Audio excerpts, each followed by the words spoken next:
Welcome to OJ Studios. Please enjoy this week's chapter of Bethany by Olivia Julius.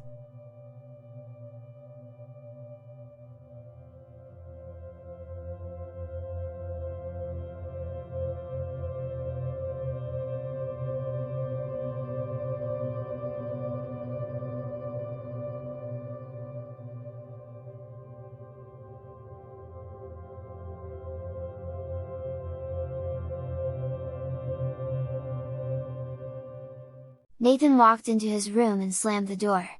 He was still mad that his hopes were crushed. When he woke up on the bed and he was still a girl. Dr. Martin told them that the procedure didn't work and that more studies needed to be done before they tried again. Nathan didn't believe him. He threw off the jumper and the polo shirt and changed into a t-shirt and jeans. He didn't want to be a girl anymore and he wanted to be a boy. He heard a ding from his computer and a chat window opened with Alex's name on it. Nathan quickly closed the window before reading the message and turned off his computer. It was too much for him right now and he just wanted to be left alone. Rebecca came into Nathan's room an hour later and brought in a plate of food. Nathan was fast asleep in his bed and Rebecca softly put the food on his desk and kissed Nathan's cheek. She pulled the comforter up to his shoulders and silently whispered "I love you" in his ear. She turned to leave and looked at her son with a tear in her eye.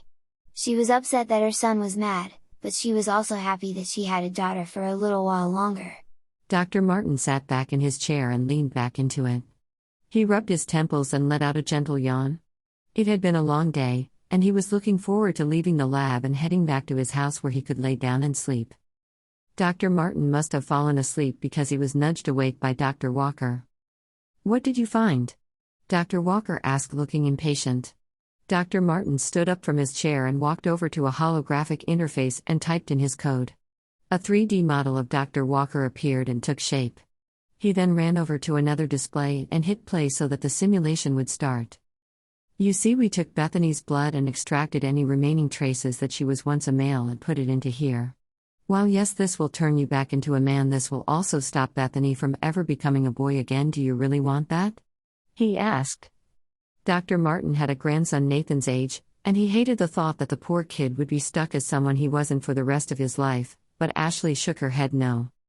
"I have been waiting for this cure for the last 10 years and it's my turn to change," she said, crying out. She pressed a button and a machine on the other side of the room started to make the chemical compound. Besides, Bethany will grow to love the bras and the periods and everything else that comes with womanhood. She took a big gulp and set the glass on the table. Instantly the changes started throughout her body. Dr. Walker was on the ground when she woke up. She looked around for a moment before trying to get up off the ground. Dr. Martin looked over her and beamed a flashlight in her eyes. "How do you feel?" he asked. "Depend." She stopped herself and sat up. Her voice was no longer female, but now it was a male's voice.